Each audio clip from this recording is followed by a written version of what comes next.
नमस्कार दोस्तों, स्वागत है आप सभी का मेरे YouTube channel PMT astro trust में। और मैं हूं आप सभी का साथी डॉक्टर मनीष त्रिपाठी।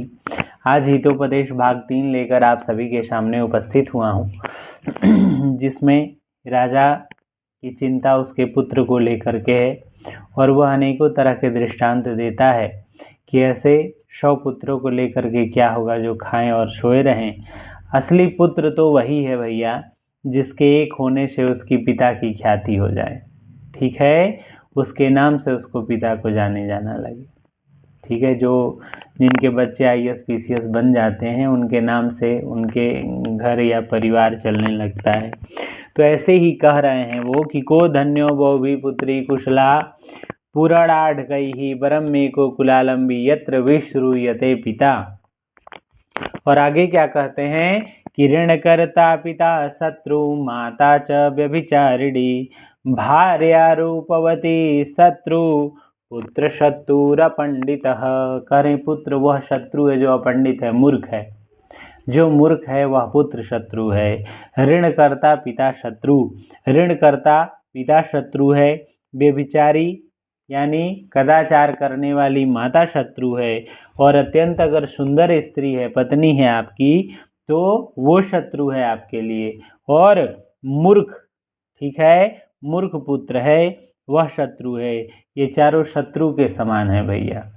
ऋण कर्ता पिता शत्रु माता च व्यभिचारिणी भार्या रूपवती शत्रु पुत्र शत्रुर पंडित। और आगे कह रहे हैं कि अनाभ्यासे विषम विद्या अजीर्णे भोजनम विषम विषम सभा दरिद्रस्य वृद्धस्य तरुणी विषम।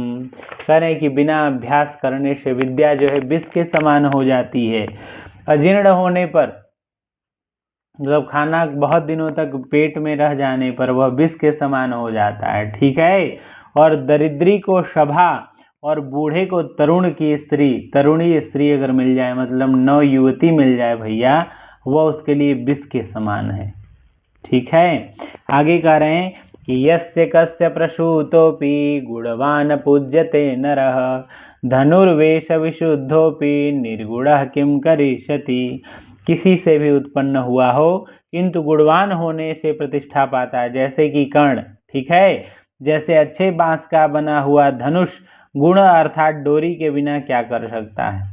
किसी भी जाति वंश कुल में आपका जन्म हुआ हो, आपके गुण और पराक्रम से आपको लोग जानते हैं और उससे प्रसिद्धि होती है, ठीक है।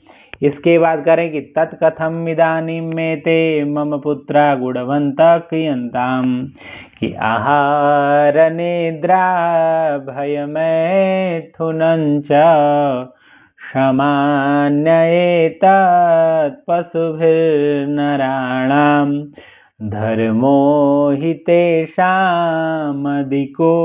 विशेषो धर्मेणहीना पशुभिः समाना। अर्थात जो धर्म से हीन है भैया वह पशु के समान है। क्या कह रहे हैं, किसी भी प्रकार से मेरे पुत्र को गुणवान कीजिए। आहार, निद्रा, भय, मैथुन, ये पशुओं और मनुष्यों में समान है। आहार, निद्रा, भय, मैथुनंच, ये पशु और मनुष्यों में समान है। केवल मनुष्यों में धर्मो हितेषाम अधिको विशेषो, जो धर्म रूपी कार्य है वही मनुष्य में अधिक है। धर्मेण हीना, और धर्म से अगर हीन है भैया तो पशु भी समाना है वो, ठीक है। धर्मेण हीनो पशु भी, धर्म से हीन है मनुष्य तो पशु के समान है। आई बात समझ में कि आहार, निद्रा, भय और मैथुन ये पशुओं में और मनुष्यों में समान है, लेकिन जो धर्म की व्यवस्था है वही धर्महीन मनुष्य पशु के समान हो जाते हैं। तो आगे करें कि धर्म अर्थ काम मोक्षाणाम यस्यैकोपि न विद्यते अजागलस्तन्यस्यैव तस्य जन्म निरर्थकम। जिस मनुष्य में धर्म, अर्थ, काम और मोक्ष, ये पुरुषार्थ चतुष्टय है भैया, धर्म, अर्थ, काम और मोक्ष, इनमें से एक भी हो उसका जन्म बकरी के गले के थन के समान वृथा यानी निकम्मा है। इन चारों में से कोई एक भी हो तो अजगलस्तनस्येव तस्य जन्म निरर्थकम, तो उसका जो जन्म है भैया वो निरर्थक है। ठीक है, बकरी के गले के थन के समान वृथा है। करे कि आयु कर्म च वित्तम च विद्या निधनमेव च पंचैताने न सृज्यन्ते गर्भस्थस्यैव देहिना। आयु कर्म, क्या क्या कर्म करेंगे, कितना धन होगा, क्या विद्या पढ़ेंगे जानेंगे, और मृत्यु, ये 5 बातें मनुष्य की गर्भ में ही लागू हो जाती है। आयु कर्म च वित्तम च विद्या निधनमेव च, जन्म से लेकर के मृत्यु में ये 5 जो कर्म है भैया, क्या कर्म करेंगे, क्या वित्त, कितना धन कमाएंगे और क्या विद्या होगी। ठीक है, और कह रहे हैं कि अवश्यम भाविनो भावा भवन्ति महतामपि नग्रत्वं नीलकंठस्य महाहिशयनं हरे। क्या कह रहे हैं कि ऐसा अवश्य होनहार विषय बड़े देवों को भी, महादेव जी को नम्रता और विष्णु का शेष नाग पर लौटना। ठीक है, कि अवश्य होनहार, अवश्यम भाविनो भावा भवन्ति महतापि, को भी होते हैं नग्रत्वम नीलकंठ से, जैसे महादेव जी की नम्रता और महाही शयनम हरे, विष्णु जी का शेष नाग पर लौटना। ठीक है, और यदि भावी न तद्भावी भावी चेन तदन्यथा इति चिंता विषयोग न अयम गदह न पीयते, और जो होनहार नहीं है सो कभी न होगा। ठीक है, जो होनहार नहीं है भैया वह कभी नहीं होगा, उसके विपरीत न होगा। ठीक है, जो होनहार है उसके विपरीत नहीं होगा। इस चिंता रूपी विष को नाश करने वाले औषध को क्यों नहीं पीते। यदि भावी न तद्भावी भावी चेत तदन्यथा इति चिंता विषणग्नोऽयं गदः किम न पीयते, ऐसे चिंता रूपी विष को नाश करने के लिए औषधि को क्यों नहीं पीते हो। ठीक है, ऐसी बातें कह रहे। आगे क्या कह रहे हैं भैया